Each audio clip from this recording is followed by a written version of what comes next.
লিভারপুলে যেই মোহাম্মদ সালাহ এক কথায় হচ্ছে গিয়ে দুর্ভাগা, অর্থাৎ শেষ 5 ম্যাচেই তিনি শুরুর একাদশে খেলেন নাই। সেই মোহাম্মদ সালাহ যখন হচ্ছে শুরুর একাদশে ফিরলেন, তার জাতীয় দলের হয়ে তার ইনজুরি টাইমের গোল জিতিয়ে দিয়েছে মিশরকে আফ্রিকান কাপ অফ নেশনস। সালাহ তো আসলে দুর্ভাগা, কারণটা কি? এই যে আপনার আফ্রিকান কাপ অফ নেশনস, সেইখানে সালাহ শিরোপা কখনো জেতা হয় নাই, মানে ইজিপশিয়ান কিং বলা হয়। সেই ইজিপশিয়ান কিং তার দলের হয়ে 2বার রানার্স আপ হয়েছেন, কিন্তু কখনো আসলে শিরোপা জিততে পারেন নাই।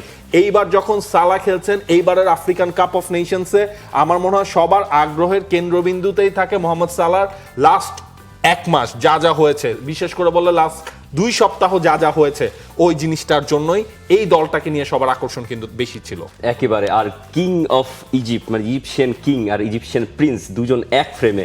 ওমর মারমুশ গতকাল একটা দুর্দান্ত ম্যাচ তিনি কাটিয়েছেন।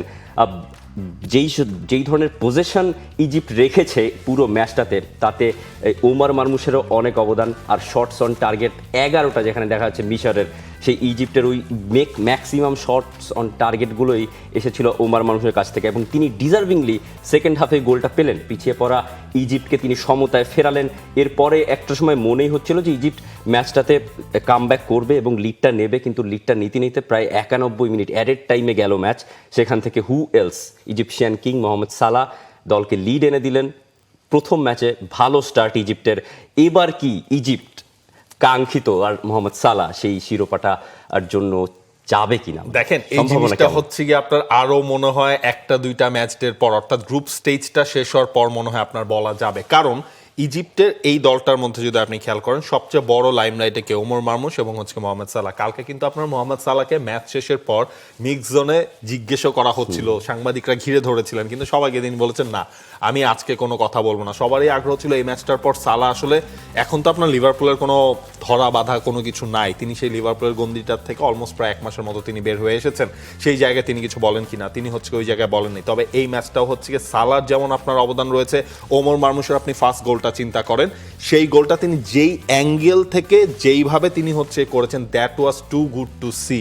আপনি ডেভিড নেরেসের গোলের কথা বলছিলেন কোপা ইতালিয়াতে, সুপার কোপাতে, এবং এই ম্যাচটাতে হচ্ছে ওমর মারমুশের কথা আসলে বলতে, এবং পুরো ম্যাচটাই ইজিপ্টের হয়ে মানে কন্ট্রোলারের ভূমিকা, মেইন নিউক্লিয়াসের জায়গাটাই কিন্তু তিনি ছিলেন। আপনি সালার গোলটাও যদি দেখেন, একটা হেডার আসলো, তার পার্টনার তাকে হেডারটা নামিয়ে দিলেন, ফ্র্যাকশন অফ সেকেন্ডে তিনি জাস্ট বডিটাকে কিন্তু ওপেন করলেন, বলের পজিশনটা দেখলেন, এরপর একটা ভলি তিনি হচ্ছে সেই জায়গায় করে দিলেন, এবং সেখান থেকে আসলে গোল আসলো। এই জিনিসটা বা এই টুর্নামেন্টটা না সালার জন্য ইম্পর্টেন্ট হচ্ছে ওই আপনার স্টেটমেন্ট পারফরমেন্সটা দেওয়ার জন্য, যে না, আমি এখনো শেষ হয়ে যাইনি সবকিছু মিলিয়ে। একেবারে। আর ওদিকে লিভারপুল ম্যাচ যেটা শুরু করেছে, এদিকে সালাহ আফকন খেলছেন। একটা পয়েন্টও তো সালার প্রুভ করতে হবে। আর্নে স্লটের যখন তিনি আফকন শেষে বাড়ি ফিরবেন, অ্যানফিল্ডে ফিরবেন, তখন তিনি কি অবস্থায় ফিরছেন? তিনি কি হাতে ট্রফি নিয়ে ফিরছেন? তিনি কি আফকনের ম্যান অফ দ্য টুর্নামেন্টের শিরোপা নিয়ে ফিরছেন? তাহলেই হয়তো ওই সংশয়টা আপনার আদৌ অ্যানফিল্ডে তিনি ফিরবেন কিনা, এইটাও তো হচ্ছে কি আপনার এখন একটা কোশ্চেনের জায়গা থাকে। দেখা যাক, আফকনে হয়তো সময়ে সময়ে আমরা দেখবো সালার কাছ থেকে এমন পারফরমেন্স। যদি ইজিপ্ট তারা হচ্ছে সেই অধরা শিরোপাটা, যেটা হচ্ছে মোহাম্মদ সালাহর জন্য অধরা, এই নেশনস আফ্রিকান কাপ অফ নেশনসে তো সবচেয়ে বেশি টাইটেল হোল্ডার আপনার ইজিপ্টে, তো তাদের তো হচ্ছে আপনার রিসেন্টলি কোনো শিরোপা জেতা হয়নি, তো ওইটা হচ্ছে নির্ভর করবে মোহাম্মদ সালাহ এবং ওমর মারমুশের উপর। এর আগের দিন আমরা দেখলাম মরক্কো, যাদের দেশেই হচ্ছে আপনার এই আফ্রিকান কাপ অফ নেশনসটা, সেইখানে তাদের একটা সলিড পারফরমেন্স দেখলাম।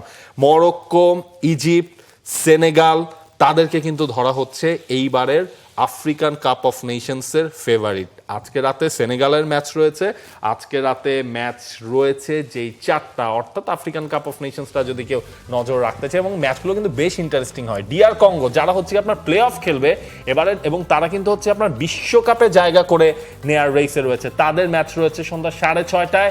Senegal, Botswana. সেনেগালের কথা যদি আমরা বলি, সেনেগাল তাদেরকেও শিরোপা রেসে না ধরার আসলে কোনো কারণ নাই। কালিদিও কুলিবালি, নিকোলাস জ্যাকসন, সাদিও মানেদের এই দলের খেলা রয়েছে রাত 9টায়।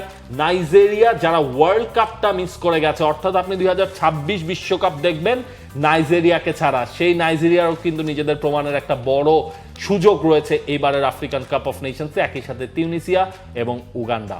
তিউনিসিয়া যারা ওয়ার্ল্ড কাপ খেলছে, একটা আফ্রিকান কাপ অফ নেশনসে একটা মানে সবাই যখন ইউরোপিয়ান ফুটবলের দিকে বেশি নজর রাখে, হয়তো আফ্রিকান কাপ অফ নেশনসের ম্যাচগুলোতে অনেকেই নজরটা রাখেন না, কিন্তু মরক্কো ওই প্রথম ম্যাচটাতে সেকেন্ড গোলটা যে আসলো মানে পুস্কাসের জন্য তো অলরেডি এই বছরের মানে এই হ্যাঁ, সিজনের একেবারে definitely। অন্যতম দাবিদার হয়ে গেল। মানে ওই গোলটা যেভাবে হচ্ছে কি অ্যাক্রোবেটিক অ্যাটেম্পটে আসলে গোলটা করা হয়েছে সেটা হচ্ছে ডেফিনেটলি পুস্কাসের জন্য সেইটা দাবি রাখবেই। এখন দেখা যাক আমরা হয়তো নকআউট স্টেজে যখন আসলে চলে যাব তখন আমরা এই মরক্কো, সেনেগাল, ইনফ্যাক্ট আপনার আইভরি কোস্টকেও হচ্ছে কি ফেভারিটের তালিকায় রাখতে হবে। সবকিছু মিলিয়ে একটা compact African cup of Nations আমরা দেখতে পারবো, এবং আফ্রিকান কাপ অফ নেশনসের যে ফ্লেভারটা সেটা কিন্তু হচ্ছে ওই যে ওল্ড স্কুল ফুটবল যেটাকে আমরা বলে থাকি তেমন একটা আমেজ কিন্তু আসলে এই আফ্রিকান কাপ অফ নেশনসটা দেখলে পাওয়া যায়। For more updates, subscribe to our YouTube channel and click on the bell icon. Follow us on Facebook and Instagram. Download T-Sports app to enjoy exciting games and highlights. Visit tsports.com.